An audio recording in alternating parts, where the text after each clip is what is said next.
अस्सलामुअलैकुम नाज़रीन, आप देख रहे हैं प्रोग्राम पुकार और मैं हूं आपके साथ अनीला ज़का। यूनान कश्ती हादसे के बाद FIA की जानिब से कार्रवाई तेज कर दी गई। बहुत सारे इंसानी स्मगलर्स के खिलाफ क्रैकडाउन भी किया गया। बहुत सारे लोगों को वहां से रेस्क्यू भी किया गया। इसमें जैसा कि पहले टीम पुकार ने ये बात सबके सामने ला के रखी थी कि डंकी लगाकर बाहर जाने वालों में एक पुलिस एहलकार भी शामिल था, जो कि अब वतन वापस लाया जा चुका है।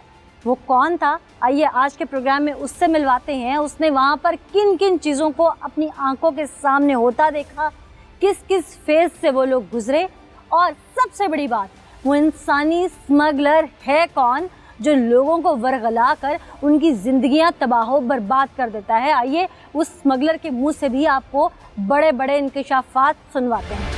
Director FIA Sarfaraz Khan work हमारे साथ मौजूद हैं। उन्हीं से जानते हैं कि इंसानी स्मगलर्स के खिलाफ जो क्रैकडाउन किया था और जो लोग वहां फंसे थे, FIA की जानिब से इस पर क्या कार्रवाई मुमकिन हो सकी और अब तक क्या सूरत हाल है। बहुत शुक्रिया सरफराज साहब हमें ज्वाइन करने के लिए। यूनान कश्ती हादसा पूरी दुनिया को एक दफ़ा हिला के रख चुका था। उसके बाद FIA बहुत ज़्यादा एक्टिव नज़र आया, हमें बहुत गिरफ्तारियाँ भी हुई और लोगों को वहाँ से बुलाया भी गया। जो लोग फंसे हुए थे उनको रेस्क्यू किया गया। अब तक कितने लोग रेस्क्यू हो चुके हैं, क्या अपडेट्स हैं आपके पास? जी बिस्मिल्लाहिर्रहमानिर्रहीम। जी यकीनन ये बड़ा ही अफसोसनाक वाक़या था जिसमें तकरीबन 350 के करीब पाकिस्तानी अपनी जान खो बैठे और ये FIA के लिए बहुत बड़ा चैलेंज था। यकीनन इस पर गवर्नमेंट लेवल पर बहुत था कि हम इसमें क्या फौरी तौर पर एक्शन करें। हमने तकरीबन इस सारे एक्शन में ज़रूर बताना चाहूँगा FIA ने क्या किया। उसमें तकरीबन हमारे जोन ने, जो हमारा लाहौर जोन है, इसमें हमने तकरीबन 171 FIR रजिस्टर की और 64 जो इंसानी स्मगलर्स थे या उनके फैसिलिटेटर्स थे उनको गिरफ़्तार किया। इसमें बहुत सारी एफ़र्ट की हमने ताकि ये जो उन इंसानी स्मगलर्स जो इस जानलेवा खेल में शामिल हैं और जो लोगों को सुहाने ख्वाब दिखाते हैं और उनको ट्रैप करते हैं, ये एक ऐसा ट्रैप है जिसमें उनको सुहाने ख्वाब दिखाकर उनको ल्योर किया जाता है और उनको कहा जाता है कि आपको, और ट्रैप इस तरह भी करते हैं और साथ डिसेप्शन भी है कि उनको कहते ही हैं कि आपको जहाज़ के ज़रिए लेकर जाएंगे और आप फिक्र ना करें, और यहाँ से लीबिया ले जाती हैं और लीबिया में फिर उनको कश्ती में जो जिसमें 100 की जगह है तो उसको 300 भर देंगे, उस तरह करके फिर उनको इस एक्सपीडिशन में भेज देते हैं। तो हमारा सबसे बड़ा टारगेट ये था उनके खिलाफ एक्शन ले। मैं यहाँ ज़रूर बताना चाहूँगा कि इस नेटवर्क में बहुत सारे ऐसे थे जो लीबिया में बैठे हुए हैं, बहुत सारे कुछ उनके टेंटिकल्स जो हैं, कुछ लोग वो इटली में बैठे हुए हैं। तो FIA ना सिर्फ पाकिस्तान में एक्शन कर रही है बल्कि हम जो लीबिया में हैं, जो एजेंट्स हैं, स्मगलर्स हैं और जो इटली में बैठे हुए हैं या ग्रीस में कुछ लोग हैं, हम उनके ख़िलाफ़ भी प्रॉपरली इंटरपोल के साथ राब्ते में हैं और इंशाल्लाह उनको भी वापस लाएंगे। यहाँ मैं ये ज़रूर जिक्र करना चाहूँगा कि ये हमसे हमारी इस दौरान में पूरी कोशिश रही है कि जो गैर कानूनी तौर पर बाहर चले गए हैं उनको वापस लाया जाए और वो लोग हमसे रब्ता करें। हमारे से एक इरफान नामी बंदे ने रब्ता किया व्हाट्सएप के ज़रिए और उसने बताया कि जी मैं लीबिया में मौजूद हूँ। मुझे भी इसी तरह झूठ बोल कर इन्होंने कहा कि आप बाहर जाएंगे।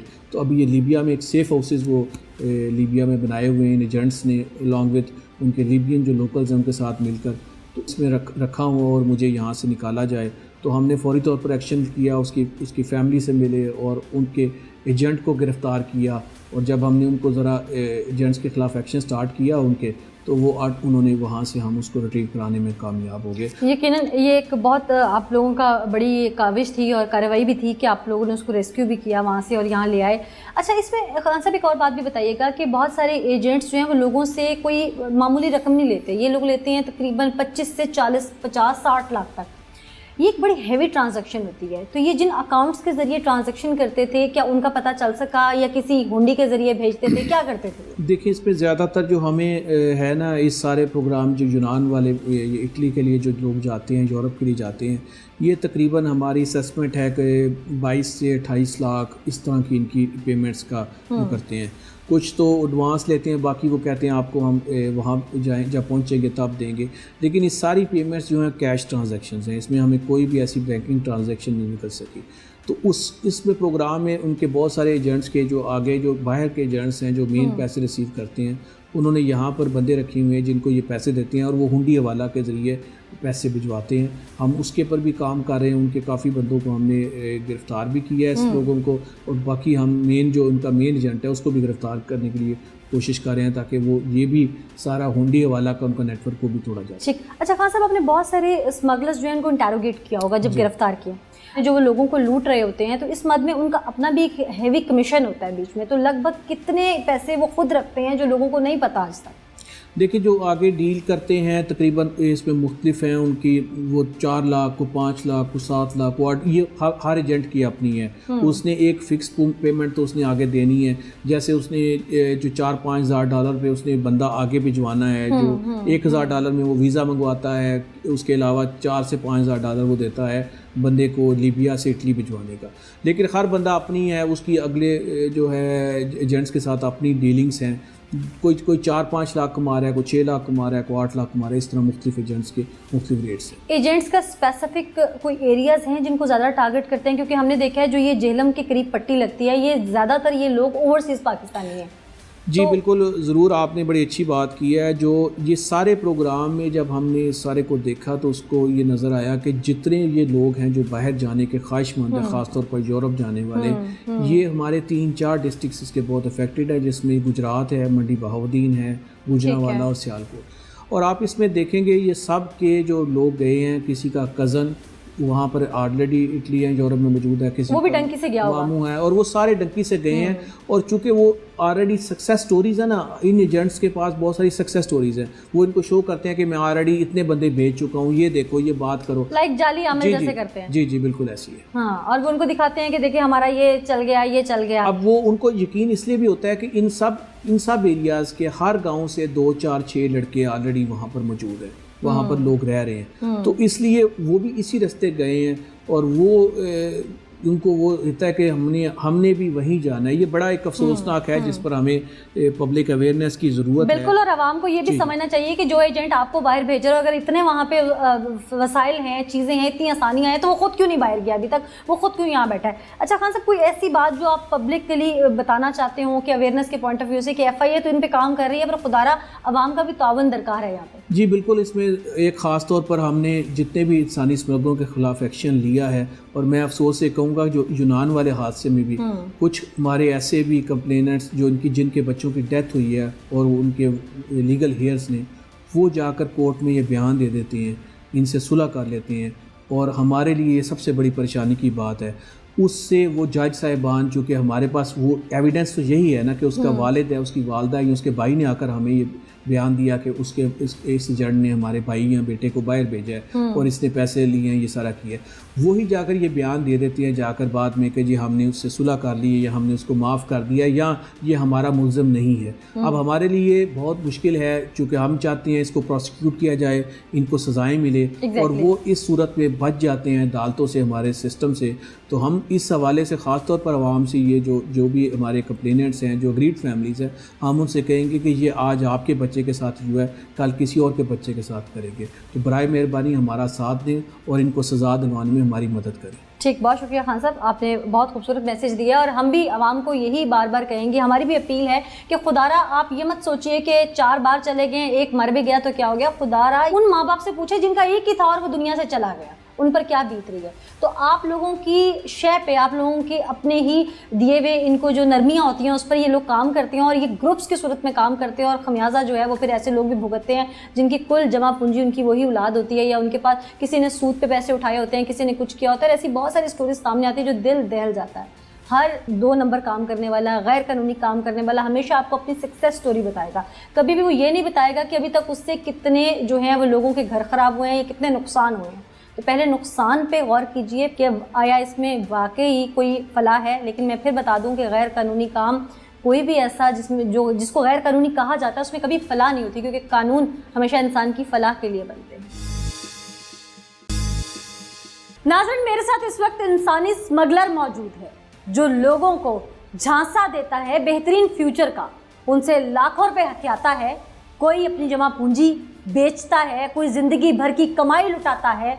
न जाने लोग किस किस राह पे चल के एक एक रुपया जमा करते हैं और ऐसे दरिंदों को देते हैं जो लोगों की ज़िंदगियों से खेलते हैं। इसी की ज़ुबान से सुनवाते हैं आपको कि इसने अब तक कितने लोगों को बाहर भेजा, कैसे झांसा दिया, उन्हें कैसे जाल में फंसाया, कैसे उन्हें मीठे ख्वाब दिखाए और फिर क्या हुआ।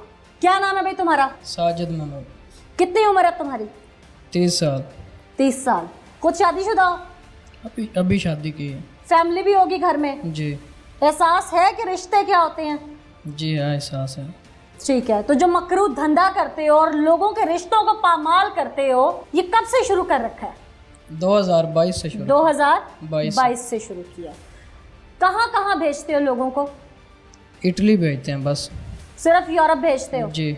इसके अलावा कहीं नहीं भेजते? नहीं, इसके अलावा। क्यों सिर्फ यूरोप ही क्यों? उधर लीबिया से बस लोग यूरोप ही जाते हैं तो उधर ही भेजते हैं। नहीं, तुम क्या यूरोप में किसी वजारत उज़्मा पे रह चुके हो जो तुम्हें वहाँ का रास्ता आसान लगता है? कैसे नेटवर्क बना तुम्हारा? मंशियात भी बेचते हो क्या? नहीं नहीं, हाँ। पहले मैं खुद लीबिया गया था आगे जाने के लिए। किसके थ्रू गए थे? एजेंट था एक, उसके थ्रू। कितने पैसे देके? 16 लाख देकर। किस सन की बात है? 2019 की। 2019 की? जी। अच्छा, फिर मैंने डंकी लगाई और पकड़ा गया। कैसे लगाई थी खुद डंकी? डंकी जिस तरह लीबिया से लगती है, कश्ती की डंकी। पैसे दिए थे उन्होंने उनको। हाँ। फिर उन्होंने एक लेबी से बात की। हाँ। उधर अरबी है।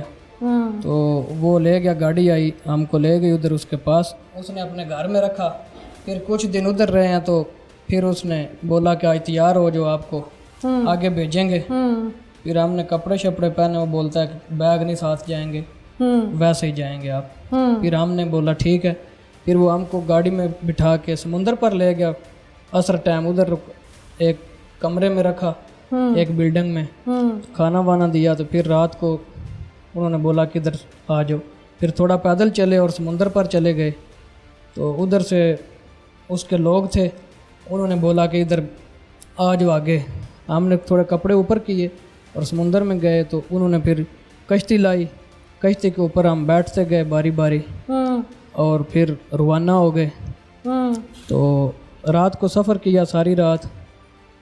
ये तुम अपनी कहानी सुना रहे हो? जी। सुबह दिन को 2 बजे लीबिया की फोर्स ने हमें पकड़ लिया। 18 घंटे तकरीबन हमने सफ़र किया था। इस दौरान क्या क्या मुश्किलात आई, जरा वो भी बताओ। कुछ भी नहीं, बस कश्ती में लेटे हुए थे और कैप्टन थे 2, वो कश्ती तुम चला समर वेकेशन पे गए हुए थे जो कश्ती में लेट के आराम से पहुंच गए? सारे आदमी नहीं बैठे थे ना। कोई मुश्किलात नहीं आई सफर में? मुश्किलात आई थी, चक्कर आ रहे थे तो लेटे हुए थे। एक बार वो एक इंजन बंद हो गया था। समुंदर के अलावा? समुंदर के अलावा बस उधर कैंप में बैठे रहे 9 महीने। अच्छा। उधर मुश्किल होती है थोड़ी। क्या? खाने पीने की कमी होती है, कभी कम मिलता है, कभी मार पूरा नहीं मिलता है। पड़ती? मार उनको पड़ती है जिनका मामलात क्लियर नहीं होते, पैसे क्लियर नहीं होते। अच्छा, और तुम्हारे क्लियर थे? जी। फिर तुम पकड़े गए? जी, पकड़े गए। फिर उधर जेल में बांध रहा हूँ काफ़ी अरसा। किसी फोर्स ने तशद्दुद नहीं किया? एक बार मारा था। वो पैसे बोलते थे 2 और निकल जाओ। फिर निकले कैसे? फिर पैसे भरे थे।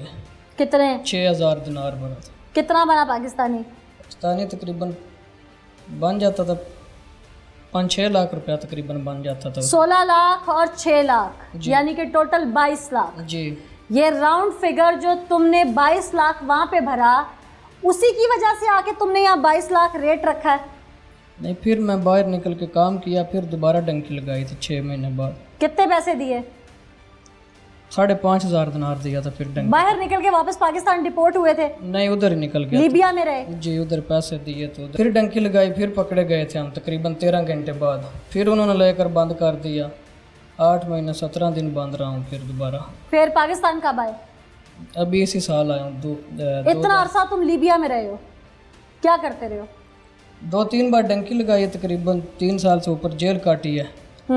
तो फिर उधर काम शाम करता रहा हूँ प्लम्बर का। फिर 2022 में ये एजेंटी का काम शुरू किया। तुम्हें पता है जेल में क्यों डालते हैं किसी भी मुलजिम को या मुजरिम को? ताकि बस सबक सीख के बाहर निकले। जी। और तुमने क्या सीखा? तरीकाकार? गलती हो गई। तरीका वारदात? गलती हो गई बस। फिर वहां से बाहर निकल के पाकिस्तान आ गए? जी। वहां से नेटवर्क बना के आए अपना? जिनके थ्रू मैंने डंकी लगाई थी, हाँ, फिर उनसे रब्ता था तो इधर आकर फिर लोगों ने बोला ना हमने भी जाना है। उनको बताया नहीं कि मैं फेल हो गया, तुम कैसे जाओगे? बताया था। नहीं बताया? बताया था सब। और भाई बताया होता तो कोई तुझे पैसे क्यों देता कि जो खुद नहीं जा सका? उस वक्त उधर जंग लगी हुई थी, इस वक्त इसलिए हम पकड़े गए। क्या जंग लगी हुई थी? उधर खाना जंगी लीबिया में आपस में लड़ रहे अच्छा। थे। तो फिर बाद में तुमने लोगों को आके बताया कि वहाँ जंग लगी हुई थी इसलिए मैं पकड़ा जाता था, वरना बंदा निकल जाता है। जी काफ़ी लोग जाते हैं, अक्सर दुनिया पहुंचती रहती है। अच्छा अच्छा अच्छा अच्छा अच्छा। तुम्हारे थ्रू अब तक कितने गए हैं? यही 11 लोग मैंने भेजे थे। झूठ बोल रहे हो। आप रिकॉर्ड चेक कर लें किधर से भी। रिकॉर्ड तुम लोग क्या अकाउंट में पैसे लेते हो जो मैं रिकॉर्ड चेक करूं? पहले तो मैंने खुद उधर जेल काटी है, ठीक है। उसके बाद अभी 2022 में कुछ महीने बाद अभी काम शुरू किया, फिर मैं 2023 में इधर आ गया हूँ। तो इधर आकर यही लोग भेजे हैं। ये पहली तुम्हारी खेप नहीं थी? जी पहली थी, आप किधर से भी चेक कर लें, यही लोग भेजे थे बस।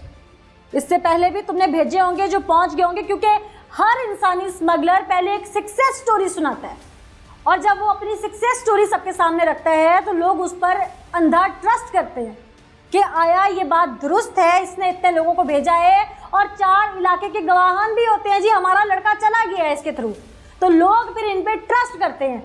अब वो जो इसने लोग पहले भेजे हैं, अब ये बताना नहीं चाह रहा, लेकिन ये जानता नहीं कि ये कानून की ऐसी गिरफ्त में है कि जो अभी तक शायद इसने बातें नहीं भी बताई वो भी सबूतों के साथ सामने आ जाएगी।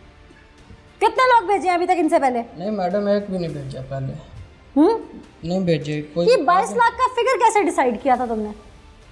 बस बोलते हैं इतने पैसे लगेंगे, 20 लाख, 21 लाख, 22 लाख, ये मुफ्त। कैसे डिसाइड करते हो? 20 लाख आगे देना होता है, 2 लाख अपना रख के। तो आगे से रेट लेते हो? जी हैं बड़ा उम्रा करवा रहे हो, हैं जो पैकेज लेते हो आगे से। कितना रेट निकाला था इस साल एजेंटों ने? पहले डॉलर सस्ता था तो 18 लाख लेते थे उधर, फिर जब डॉलर महंगा हुआ फिर 19, फिर अभी जब जिस तरह डॉलर बढ़ता है उस तरह रेट बढ़ता जाता है। तो क्या घर में कोई तुम लोगों ने लैपटॉप वगैरह रखे हुए हैं जिसके जरिए राब्ता रखते हो?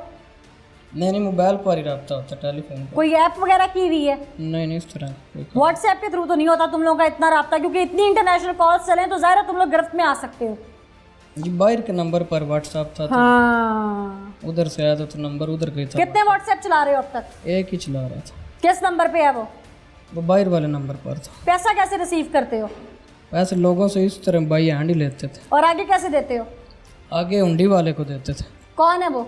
वो गुजरात का सुनहरे हैं, उनको देते थे। क्या नाम है उसका? सेठ मकसूद नाम है उसका। अच्छा, वो आगे कितना देता था? वो 20 लाख लेता था हमसे। अच्छा, उसको हुंडी के पैसे ऊपर नहीं देते थे? नहीं वो उसमें उसी में एडजस्ट करता था। आगे कितने पहुंचाता था वो? ये नहीं पता, आगे उसका ही रब्ता था कितने। अच्छा, और पैसे रिसीव करने के कितने दिन बाद से प्रोसीजर स्टार्ट हो जाता था? तकरीबन 1 हफ्ता लग जाता है, 5 दिन 4 दिन, जब समुद्र का मौसम ठीक हो तो फिर। क्या क्या तुम लोग दस्तावेजात कहते हो लोगों को के साथ रख लें? कुछ भी नहीं, बस और भाई को गाइडलाइन तो देते होगे ना? जब इधर बात होती है तो पासपोर्ट की फोटो लेते हैं। हाँ। फोटो लेकर लीबिया में भेजते हैं। गाइडलाइन क्या देते हो लोगों को जो यहाँ से डंकी लगा रहे होते हैं कि ऐसे रहना है, ऐसे करना है? जरा वो प्रोसीजर बताओ सारा। कुछ भी नहीं, यही बोलते हैं कि बस उधर जाएं आप तो इंशाल्लाह जल्दी चले जाएंगे, 1 हफ्ते में 10 और 2 नंबरी में भी अल्लाह का नाम लेते हो? शर्म नहीं आती इस बात पे?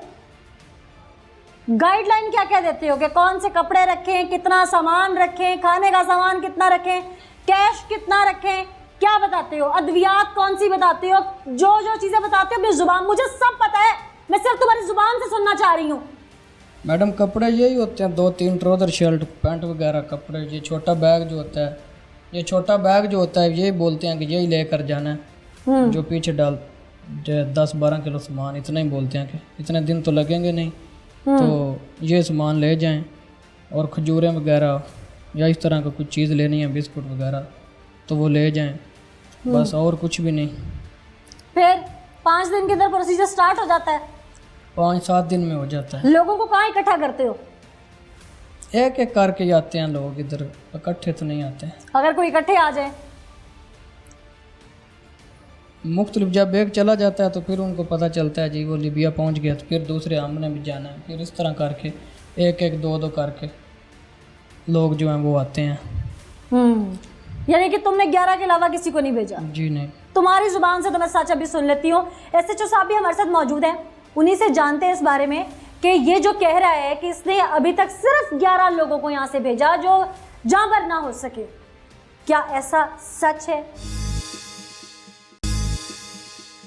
अवान साहब, आपने तो इंटेरोगेट किया सारे मामले को, मुझे सिर्फ ये बताइए कि ये शख्स कहता है कि सिर्फ 11 लोग थे जो अभी तक इसके शिकंजे में फंसे। क्या ये सिर्फ 11 ही थे या इससे पहले भी कोई होंगे जो अब पहुंच गए होंगे या सामने अभी नहीं आ रहे लेकिन हैं? नहीं, एक्चुअली ये जो बेसिक इंसिडेंट हुआ है लिबियन बोट इंसिडेंट का, उसमें इसने जो बंदे बुक किए थे वो उनकी तादाद जो थी वो 11 थी, जो इस बोट में यूनान इस बोट इंसिडेंट में। ठीक है। प्रीवियसली ये खुद 2-3 साल पुराना काम कर रहा है। ऑब्वियसली अंडरस्टूड है कि इसने और भी बंदों को भिजवाए होंगे जो सर्वाइवर हैं, जो आगे दूसरी कंट्री में निकल गए हैं, इटली चले गए हैं या अभी स्टिल इन लिबिया। ये अभी अंडर इन्वेस्टिगेशन है कि फर्दर इसने मजीद कितने बंदे भिजवाए। अच्छा, दूसरी चीज मैंने इससे पूछा कि ये पैसा कैश के जरिए भेजते थे, तो जिस शख्स का ये नाम ले रहा है क्या उसको भी शामिल तफ्तीश किया है कि वो एजेंटों से कैसे राब्ते में है?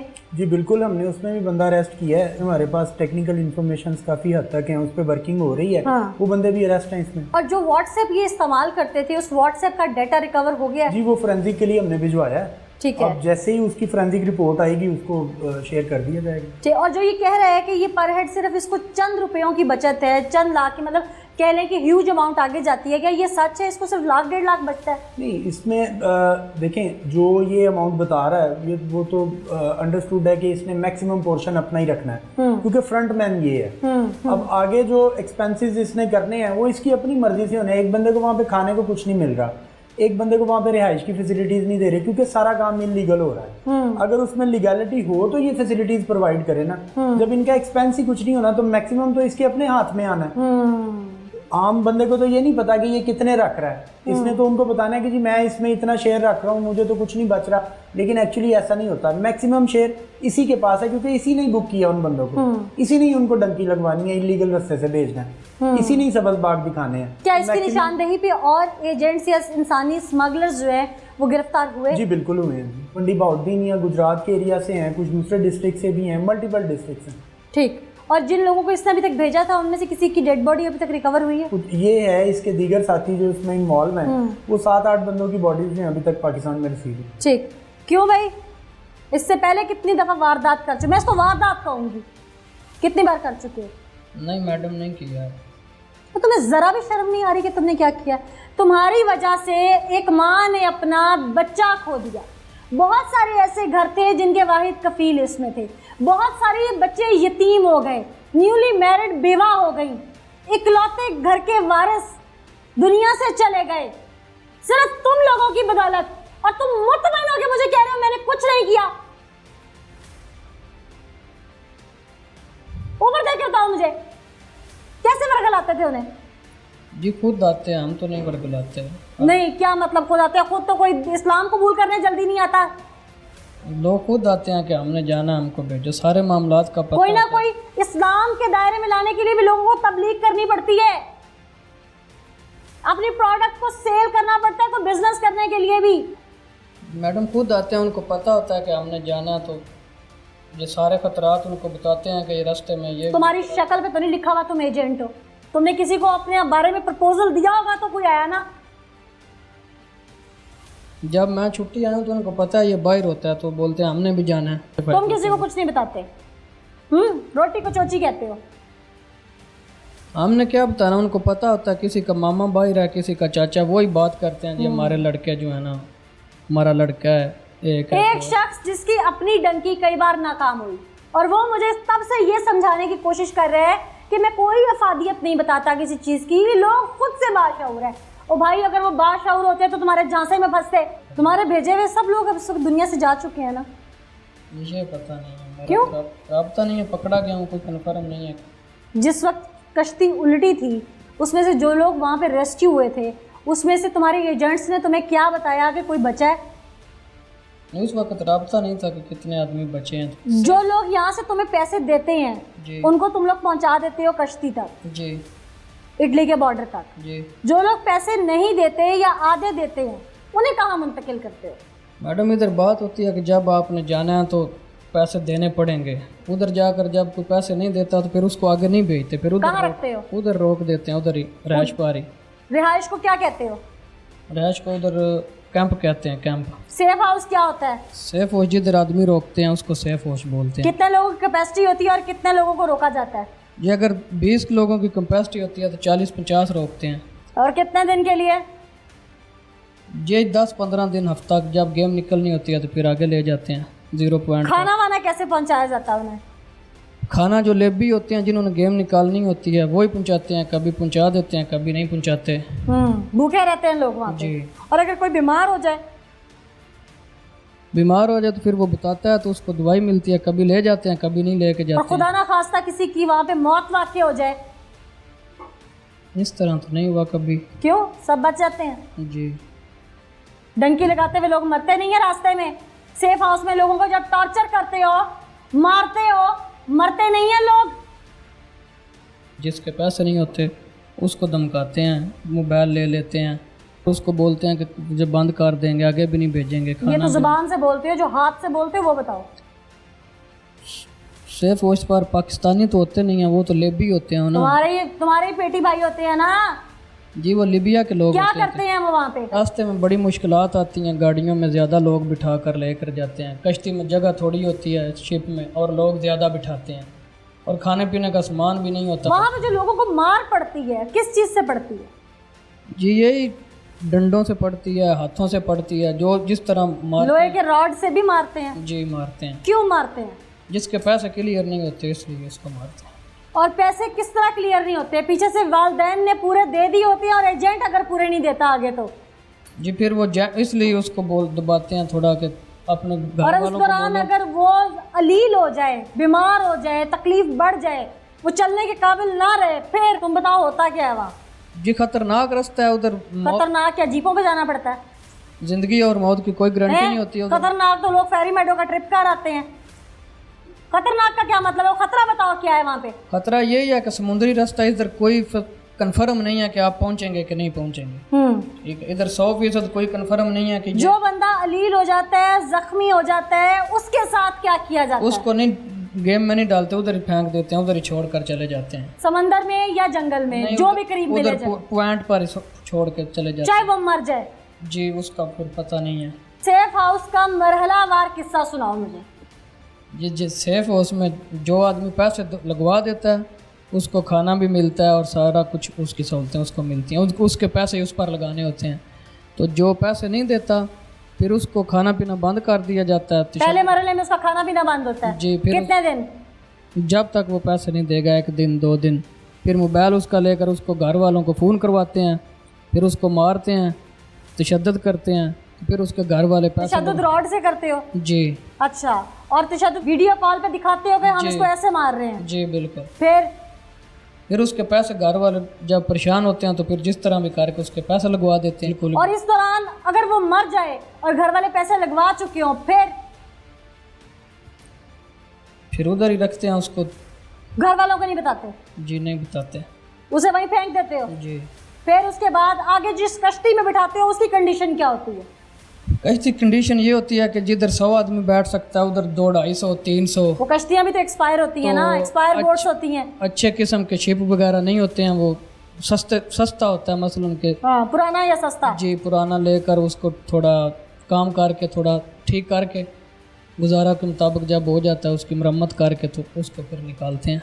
हाँ। उसमें आदमी डाल देते हैं, इधर 100 बैठता है उधर 200, 300, 250, इतने आदमी 100, 200 ज़्यादा डाल देते हैं। जो शिप चला रहा होता है कैप्टन, वो भी एजेंट होता है या उन्हीं में से कोई होता है? नहीं, मिस्र के लोग होते हैं ज़्यादा। डंकी लगाने वाले होते हैं ना? डंकी लगाने वाले होते हैं कि तुम ही कश्ती ये शिप चलाओ, लेके जाओ, पहुंच गए तो ठीक, नहीं तो अल्लाह हाफ़िज़। जी अल्लाह, बिल्कुल। वहाँ से तुम लोगों का काम खत्म हो जाता है। कि यूरोप में भी कोई एजेंट होता है आगे? नहीं, उसके आगे कोई नहीं है। जब इधर से निकल जाते हैं तो निकलती है इटली के लिए। जी। वो अगर कंटिन्यूसली सीधे रास्ते पे एक्सपर्ट बंदा कोई लेके जाए तो कितनी देर में पहुंच जाता है? 30-32 घंटे में पहुंच जाता है। तो ये कश्ती कितने दिन समंदर में रहती है वैसे आम रूटीन में? जे जो कैप्टन होते हैं उनको पूरा कन्फर्म पता नहीं होता रास्ते का, तो ये 6 दिन भटकते रहते हैं? 2 दिन, 4 दिन, 5 दिन मुख्तलिफ। वैसे तो 1.5 दिन में अगर सीधे जाएं तो पहुंचते तो तब ना जब पहुंचे। कश्तियाँ पहुंचती कहाँ हैं? लोग पहले ही मर जाते हैं बीच में से। जो मर जाते हैं उन्हें वैसे फेंक देते हो, जिससे लड़ाई झगड़ा होता है एजेंट का उसे वो वैसे फेंक देता है। आपस में जो लड़ते हैं उनको एक दूसरे को मार के वैसे फेंक देते हैं। 6 दिन उस कश्ती में ना खाना पीना होता है, ना पानी होता है, ना वॉशरूम की फैसिलिटी होती है। ऐसे ही है जी, ऐसे। यहाँ तक कि माएँ अपने दुपट्टे समंदर के पानी में फेंक के अपने बच्चों के मुंह में निचोड़ रही होती हैं। ऐसे ही है जी, ऐसे ही। नाज़रीन, ये वो इंसानी स्मगलर है जिसने न जाने अब तक कितने ख़ानदान उजाड़े हैं। अल्लाह ताला ने इसीलिए इसको आज इसके इस अंजाम तक पहुंचाया है। इसकी भी हस्ती शायद इसीलिए अब उजड़ रही है कि इसने कितनी हस्ती बस्तियां उजाड़ी हैं। ये शख्स चंद सिक्कों की झनकार पर ऐसे नाचा कि ये भूल गया इंसानियत क्या है, ये भूल गया कि ख़ानदान में उनके रिश्ते क्या है, कोई किसी के लिए कितना कीमती है। इसे सिर्फ चाहिए था तो पैसा, लेकिन देख लीजिए पैसा सब कुछ नहीं होता। फिर ये लोग ऐसे शिकंजे में आते हैं कि ये यहाँ से बाहर नहीं निकल सकते। यूनान कश्ती हादसे के बाद यकीनन हर खास आम को इल्म हो गया कि डंकी क्या है। खुदारा बचिए, ऐसे लोगों की सक्सेस स्टोरी से बचिए। ये सिर्फ आपके सामने वो तस्वीर का रुख दिखाते हैं जिसमें चंद एक 1 2 3 तुक्के से या अल्लाह ने उनकी ज़िंदगी रखी होती है तो वो कामयाब होते हैं, वरना मेजॉरिटी या करंट लगने से जल के मर जाते हैं हैवी कंटेनर्स के अंदर, या ये लोग गोलियों का शिकार होते हैं, या ये लोग जंगलों में किसी जहरीले जानवर का शिकार होते हैं, खूंखार जानवर का शिकार होते हैं, या ये लोग आपस में लड़ के इनके तशद्दुद की वजह से मर जाते हैं। अपनी मंजिल मकसूद पर आसानी से कोई नहीं पहुंचता। जैसे मैंने पहले भी कहा कि कवानीन इंसान की फलाह के लिए बनते हैं। हर कानून, चाहे वो कानून कुदरत है, चाहे वो नीचे बनाया गया इंसान का कानून है, वो इंसानी फलाह के लिए है। लेकिन जब आप कोई भी गैर कानूनी तरीका इख्तियार करेंगे तो उससे इंसान की फलाह कभी भी नहीं मिल पाएगी। हमेशा वो भटकता हुआ रास्ता होगा और वो आपको भटका भटका कर इस अंजाम तक पहुंचा देगा कि फिर ज़िंदगी मौत की कश्मकश में या डोलेंगे या फिर ज़िंदगी की बाजी हार जाएंगे। इस मैसेज के साथ मुझे अनीला ज़का को इजाज़त दीजिए, फिर हाजिर होंगे। अल्लाह ने के बाद।